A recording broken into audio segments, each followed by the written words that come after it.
Say you're doing a small giveaway, or maybe you have an event coming up with limited seating.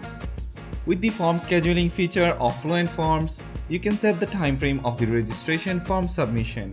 As a result, only those who submit the form timely will get your gift or invitation, and you won't end up disheartening anyone. Let's schedule a form. We'll start with an existing form. Click on the settings and integration. By the way, don't mix it up with global settings. Ensure that you are on the form settings page. Now scroll down and you'll find scheduling and restrictions section. Toggle on the form scheduling feature and you'll get several options. Select the weekdays when you want your form submission to run. Now click on the submission starts and select the starting date and time of form submission.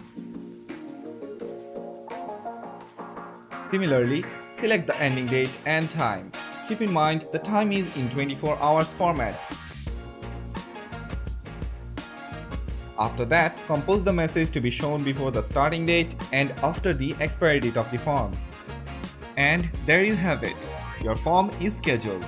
Now save it and click preview.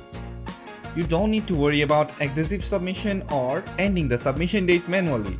Scheduled forms will surely save you a lot of time. So subscribe to WPManageNinja and let us keep saving your time with more helpful WordPress tutorials.